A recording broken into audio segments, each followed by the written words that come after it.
Hello friends, welcome to বিদমাহি মুভিয়ালি। গত 29শে মার্চ স্যাটার্ন ট্রানজিট হয়েছে। এই নিয়ে তোমরা তো অনেকেই ভয়ে ভয়ে ছিলে, যেন স্যাটার্ন এই প্রথমবার ট্রানজিট করছেন, এর আগে যেন কখনো উনি ট্রানজিট করেননি। এর কারণে অনেকের সাড়ে সাতি শুরু হয়েছে, অনেকের ধাইয়া শুরু হয়েছে, কারো কারো ক্ষেত্রে মহাদশা, অন্তর্দশা এগুলোও শুরু হয়েছে। যাদের এই বিষয়গুলো শুরু হয়েছে তারা প্রত্যেকেই আমাকে একটা জিনিস জিজ্ঞাসা করেছো যে এর ক্ষেত্রে খুব কি কিছু সমস্যা হতে পারে। দেখো, স্যাটার্ন কিন্তু আমাদের লাইফে অন্যান্য যে কোনো গ্রহের মতোই ইম্পর্টেন্ট একটা গ্রহ। স্যাটার্ন কিন্তু আমাদের লাইফে ততটাই ইম্পর্টেন্ট যতটা আমাদের জীবনে কর্ম ইম্পর্টেন্ট। কর্ম বা কাজ যদি আমরা না করি তাহলে কি আমরা ফল পাবো, বা তাহলে কি আমরা উপার্জন করতে পারবো? অর্থনীতি কি আমাদের বাড়িতে এমনি এমনি হেঁটে হেঁটে চলে চলে আসবে? একদমই নয়। কাজ করতে হবে, তার ফলেই তো আমরা উপার্জন করতে পারবো। সুতরাং স্যাটার্ন কিন্তু আমাদের লাইফে খুব জরুরি একটা প্ল্যানেট, তাই স্যাটার্নকে কিন্তু অবশ্যই আমাদের হ্যাপি রাখতেই হবে। এবারে যাদের যাদের সাড়ে সাতি শুরু হয়েছে, বা ঢাইয়া শুরু হয়েছে, বা মহাদশা শুরু হয়েছে, বা অন্তর্দশা শুরু হয়েছে বলে ভয়ের একটা সিচুয়েশন মনের মধ্যে ক্রিয়েটেড হয়েছে, তাদেরকে বলবো শনিদেব কিন্তু কখনোই কারোকে ভয় পাওয়াতে আসেননি। তিনি তোমাকে তোমার কমফর্ট জোন থেকে বাইরে বের করে আনতে এবং তোমাকে আরো বেশি করে মেহনতি তৈরি করতে তোমার লাইফের তো এসেছেন। আর তার সঙ্গে সঙ্গে স্যাটার্ন কিন্তু কখনোই কারোকে ভয় দেখাতেও আসেন না। তিনি কর্মফলের দেবতা। তুমি যা কর্ম করবে তুমি সেরকমই ফল পাবে। কর্ম ভালো হলে ফলও ভালো, কর্ম ভালো না হলে কি আর বলবো বলো। এছাড়া অনেকে এটাও মনে করছো যে স্যাটার্ন বোধহয় এসেছেন বলে তোমাদের লাইফে সব কিছুতে স্ট্রাগলিং বেড়ে যাবে। Not like that. স্ট্রাগলিং বেড়ে যাবে এমন বিষয়টা কিন্তু নয়। স্যাটার্ন যেহেতু তোমাকে তোমার কমফর্ট জোন থেকে বাইরে বার করে আনবেন, তাই তোমার মনে হতে পারে তোমার একটু স্ট্রাগলিং বেড়ে যাচ্ছে। কারণ কমফর্ট জোনে তো কারোকে স্ট্রাগল করতেই হয় না, তাই না? কমফর্ট জোন থেকে যেই বাইরে চলে গেলে তখনই তোমার মনে হলো আরে বাবা, একটু বেশি খাটতে হচ্ছে। তাই তোমাদের অনেকের মনে হতে পারে স্ট্রাগলিং একটা বিষয় ক্রিয়েট হচ্ছে। আসলে স্যাটার্ন কিন্তু সাড়ে সাতির সময়, ঢাইয়ার সময়, বা অন্তর্দশা মহাদশার সময় তোমাকে কিন্তু আরো বেশি দৃঢ়, আরো বেশি মজবুত, আরো বেশি টেকসই করতে আসেন। একেবারেই দুর্বল বানাতে কিন্তু উনি আসেন না। সাড়ে সাতি এবং ঢাইয়ার কথা যখন হচ্ছে তখন বলে নি কোন কোন রাশিতে সাড়ে সাতি এবং ঢাইয়া শুরু হয়েছে। যাদের যাদের কুম্ভ রাশি তাদের কিন্তু সাড়ে সাতির এটা থার্ড স্টেজ শুরু হয়েছে। আর যাদের যাদের মীন রাশি তাদের সাড়ে সাতির এটা সেকেন্ড স্টেজ, এবং যাদের যাদের মেষ রাশি তাদের কিন্তু সাড়ে সাতির এটা ফার্স্ট স্টেজ। অর্থাৎ যাদের কুম্ভ রাশি তাদের কিন্তু আর 2.5 বছর সাড়ে সাতির মধ্যে দিয়ে চলতে হবে। আর যাদের মীন রাশি তাদের এখনো কিন্তু 5 বছর সাড়ে সাতির মধ্যে দিয়ে চলতে হবে। আর যাদের কিন্তু মেষ রাশি তাদের কিন্তু আগামী 7.5 বছর সাড়ে সাতির মধ্যে দিয়েই চলতে হবে। এরপর যাদের যাদের ধাইয়া শুরু হয়েছে, ধাইয়া কথাটা মানেই কিন্তু বোঝা যায় যে এটা 2.5 বছর চলে। এই ধাইয়া 2.5 বছর পর পর কিন্তু স্যাটার্ন যখন ট্রানজিট করে ধাইয়াও কিন্তু চেঞ্জ হয়ে যায়। এবারে ধাইয়া শুরু হয়েছে সিংহ রাশিতে। সিংহ রাশিতে কিন্তু 8th হাউস ধাইয়া চলছে। 8th হাউস ধাইয়া যখনই আসে তখন কিন্তু সাড়ে সাতির থেকেও একটু বেশি ট্রাবল দেয়। কারণ 8th হাউস আমাদের গুপ্তবিদ্যা, ইনলস এবং ডেথকে রিপ্রেজেন্ট করে। সুতরাং যাদের যাদের সিংহ রাশি তারা কিন্তু একটু হলেও সাবধানতা অবলম্বন করেই চলবে। কারণ তোমাদের কিন্তু একটা চান্সেস আছে, যদি তোমরা ডিসিপ্লিন লাইফ, হেলদি লাইফস্টাইল না লিড করো, রাস্তাঘাটে খেয়াল করে না চলো, তাহলে কিন্তু কোনো রকম ভাবে একটা হানিকারক কোনো হেলথ ইস্যুস কিন্তু হঠাৎ করে দেখা দিতে পারে এবং সেটা লং টার্মেও থাকতে পারে, বা সেটা হয়তো হঠাৎ করে খুব বড় একটা কিছু ক্ষতির দিকে না নিয়ে গেলেও সাময়িকভাবে কিন্তু অনেকটাই ড্যামেজ এনে দিতে পারে। এরপর যাদের যাদের ধনু রাশি তাদের কিন্তু 4th হাউস ঢাইয়া শুরু হয়েছে।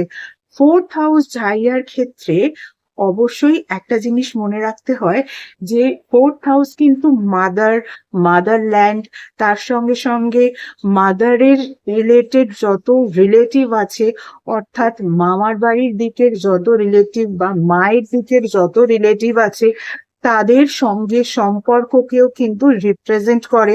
তার সঙ্গে সঙ্গে তোমার ভেহিকেলকে বা তোমার বাহনকে সেটাকেও রিপ্রেজেন্ট করে। ফলত এই সময় কিন্তু যখন রাস্তায় গাড়ি চালাবে, ড্রাইভ করবে, একদম সাবধানে ড্রাইভ করো। আর তার সঙ্গে সঙ্গে কিন্তু অবশ্যই কি করবে, নিজেদের মা এবং মাদারলি ফিগার, তার সঙ্গে সঙ্গে মাদার রিলেটেড আর যে সমস্ত মহিলারা আছে বা মামার বাড়ির দিকে বা ম্যাটারনাল দিকের যত রিলেটিভ আছে তাদের সঙ্গে কিন্তু সুসম্পর্ক বজায় রাখার চেষ্টা করবে।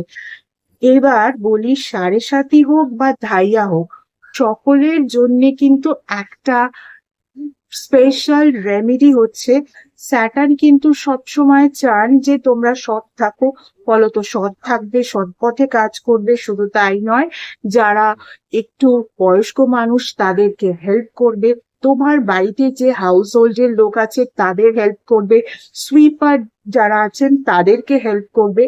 তার সঙ্গে সঙ্গে যারা বিশেষভাবে সক্ষম এরকম মানুষ যারা আছেন, মানে বলা যেতে পারে হ্যান্ডিক্যাপড বলে আমরা যাদের চিহ্নিত করি, তাদের হেল্প করবে। তোমার বাড়িতে যারা ডেলিভারি দিতে আসেন বা তোমার বাড়িতে যে পোস্টম্যান আসেন তাকে নিজের হাতে জল দাও। এর সঙ্গে সঙ্গে কিন্তু নিডি পার্সন, যে অ্যাকচুয়ালি নিডি পার্সন, তাদেরকে কিন্তু প্রতি স্যাটারডে তোমার ইচ্ছে মতো কিছু না কিছু দান করো। পারলে নিজে হাতে খাবার বানিয়ে বা নিজের বাড়ি থেকে খাবার বানিয়েও তাদের খাওয়াতে পারো।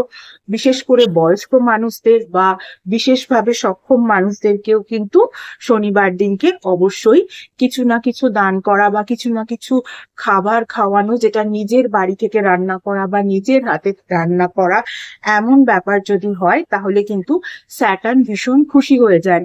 এর সঙ্গে সঙ্গে প্রতি শনিবার অশ্বত্থ গাছের তলায় কিন্তু তিলের তেলের প্রদীপ বা সর্ষের তেলের প্রদীপ জ্বালতে পারো এবং সেই প্রদীপের মধ্যে অল্প একটু কালো তিল দিয়ে দিতে পারো। তিলের তেলের প্রদীপ বা সর্ষের তেলের প্রদীপ দেওয়ার ফলে না, প্রদীপের ওইটুকু আলোর শিখাতেও কিন্তু অশ্বত্থ গাছ ফটোসিনথেসিস বা সালোক সংশ্লেষ করতে সক্ষম। এবারে মানুষকে খাওয়ানোর সঙ্গে সঙ্গে তুমি যদি গাছকেও তার খাদ্য উৎপাদন করতে সাহায্য করো, ভগবান তো হ্যাপি হবেনই হবেন, তাই নয় কি? শনিদেবও কিন্তু ভীষণ হ্যাপি হয়ে যাবেন আর তোমাদের কিন্তু গুড রেজাল্ট অবশ্যই প্রদান করবেন। তুমি ভালো করলে তোমার সঙ্গেও কিন্তু সবসময় ভালোই হবে। আর তার থেকেও বড় একটা স্পেশাল রেমেডি হচ্ছে, প্রতিদিন হনুমান চালিসা পড়তে হবে আফটার সানসেট। যে কোনো সময়, সূর্যাস্তের পর কিন্তু যে কোনো সময় তোমরা হনুমান চালিসা অবশ্যই পড়বে। তোমার সুবিধে মতো, তোমার যে সময়টায় সুবিধে হচ্ছে সেই সময় কিন্তু তুমি পড়তে পারো। তার জন্য কিন্তু কোনো নির্দিষ্ট টাইম নেই, শুধু একটাই জিনিস মেনে চলবে যে সূর্যাস্তের পরে তোমাকে হনুমান চালিসা পড়তে হবে এবং দক্ষিণ দিকে মুখ করে বসে পড়তে হবে, কারণ একমাত্র হনুমানজির কাছে কিন্তু শনিদেব মাথা নত করেন। ফলে বুঝতে পারলে, যারা যারা আমাকে বলেছিলে অ্যাস্ট্রোলজিক্যালি স্যাটার্ন ট্রানজিট তোমাদের লাইফে কি কি বিষয় ঘটাতে পারে সেই বিষয়গুলো আর তার কিছু রেমেডিস তোমাদের সঙ্গে যাতে শেয়ার করে নি ভিডিওতে, কিন্তু আমি তাই শেয়ার করে নিলাম।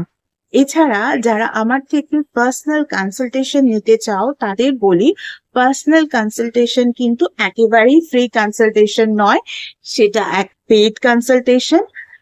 regarding what? Regarding numerology, vastu, tarot reading, tarot healing, astrology, crystal healing, healing with meditation, healing with Reiki, healing with law of attraction, healing with crystal, and symbolic healing। তার সঙ্গে সঙ্গে এমন কিছু রেমেডিস যেগুলো তোমাদের overall details না দেখে দেওয়া যায় না জেনারেল রেমেডি হিসেবে, সেই ধরনের রেমেডিসও যদি তোমরা পেতে চাও তাহলে কিন্তু অবশ্যই স্ক্রিনে যে ইমেল আইডিটা দেখছো এই ইমেল আইডিতে অ্যাপয়েন্টমেন্ট বুক করো। তোমাকে appointment booking time wise slot দেওয়া হবে, সেই স্লটে কিন্তু তোমাকে কল করতে হবে, তখন তোমাকে কল নাম্বারও প্রোভাইড করে দেওয়া হবে। গত 1 বছর ধরে তোমরা যেভাবে আমার ফেসবুক পেজটাকে লাইক, ফলো, শেয়ার করেছো, আমার পেজে তোমাদের বন্ধুদেরকে ইনভাইট করেছো, তাদের বন্ধুদেরকেও ইনভাইট করে নিতে বলেছো, ঠিক একই রকম ভাবে আমার ইউটিউব চ্যানেলটাকেও কিন্তু সাবস্ক্রাইব করতে হবে, পাশে থাকা বেল আইকনটাকেও কিন্তু ক্লিক করতে হবে, আর তোমাদের বন্ধুদেরকেও বলতে হবে আমার ইউটিউব চ্যানেলটাকে যেন তারাও সাবস্ক্রাইব করে। চলো আজকের মতো সবাইকে tata, thank you so much.